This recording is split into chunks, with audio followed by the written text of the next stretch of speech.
राधे राधे बच्चों, आज हम करेंगे क्लास 10th चैप्टर 9 का 6th क्वेश्चन।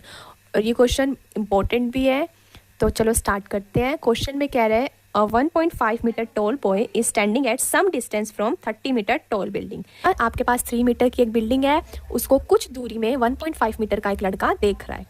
क्वेश्चन में नेक्स्ट लाइन में कह रहा है the angle of elevation from his eyes, उसकी आंखों से एलिवेशन बन रहा है कहाँ पर, बिल्डिंग के टॉप पर। उसकी आंखें बेटा यहाँ होंगी कि यहाँ होंगी, ये तो उसके पैर है, ये उसकी आंखें हैं, तो यहाँ से बनेगा एलिवेशन एंगल। ठीक है, तो बिल्डिंग के टॉप पे, यहाँ से मैंने बिल्डिंग के टॉप पे एक एंगल बना दिया। ओके बेटा, और एंगल है कितना, एंगल इंक्रीज हो रहा है, मतलब 30 से 60 बढ़ रहा है। हमेशा ये बात याद रखना, क्वेश्चन में हमेशा आपको डाउट आएगा कि कौन सा एंगल पहले लेना है, कौन सा बाद में लेना है। चलो इसमें तो पता है कि 30 से 60, पहले 30 आएगा फिर 60 आएगा, पर अगर आपको किसी क्वेश्चन में नहीं पता कि कौन सा एंगल पहले लेना है या कौन सा बाद में लेना है, एक बात याद रखना, कोई भी आपकी बिल्डिंग हो, टावर हो, वर्टिकल पोल हो, हमेशा उसके साथ जो एंगल आता है वो बड़ा आता है। ये बात याद रखना।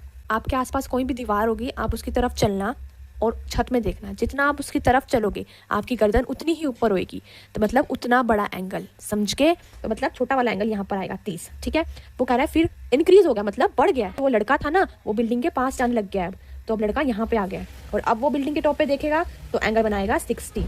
30 मीटर की एक बिल्डिंग थी, कुछ दूरी में 1.5 का एक लड़का खड़ा था, और वो बिल्डिंग के टॉप को अपनी आंखों से देख रहा था, और कितना एंगल बना रहा था, 30 डिग्री।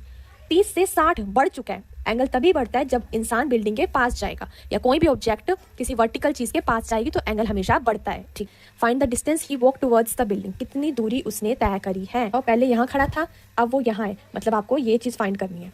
पूरी 30 थी, लड़के ने अपनी आंखों से देखा, मैंने नीचे का हाइट माइनस कर दी, तो बचा कितना, 28.5। क्या नाम दे दूं, ए बी सी बी। अब कंफ्यूजन है कि ट्रायंगल कौन सा लेना है। हमेशा ट्रायंगल वो लेते हैं पहले जिसमें हमारी बिल्डिंग भी, दीवार भी आ रही हो, जमीन भी आ रही हो। देखो हमेशा बच्चे कहते हैं कि छोटा एंगल लेते हैं, तो इस ट्रायंगल में मुझे एक बात बताओ, इस ट्रायंगल के अंदर आपकी दीवार आ रही है, सीधी दीवार, इसमें तो कोई दीवार नहीं है सीधी, आपके पास जमीन तो है पर कोई दीवार नहीं है, और इस ट्रायंगल के अंदर दीवार भी है और जमीन भी है। सबसे पहले हम ये वाला ट्रायंगल लेंगे, तो in triangle A B C, angle के सामने क्या होता है, परपेंडिकुलर, इसको मान लेती हूँ मैं एक्स, लेट कर लेते हैं। पहले मैंने ट्रायंगल ए बी सी ले लिया, मैंने सोल्व कर दिया। ठीक है, अब मैं ट्रायंगल लूंगी सबसे बड़ा वाला ए बी डी। हाइट तो सेम ही है ना बिल्डिंग की, दोनों ट्रायंगल में हाइट तो उतनी रहेगी, हाइट चेंज नहीं होगी। मेरे पास बी सी मैंने लिया था एक्स और बी डी मैंने लिया था वाई। अब आपको फाइंड करना है ये वाला डिस्टेंस। ठीक है, मुझे एक बात बताओ, मैं पूरे वाई में से एक्स माइनस कर दूंगी तो मेरे पास सी डी आ जाएगा, जो कि मुझे फाइंड करना है। ठीक है, तो आपको क्या करना है, y में से x माइनस कर देना है, आपके पास सी डी आ जाएगा।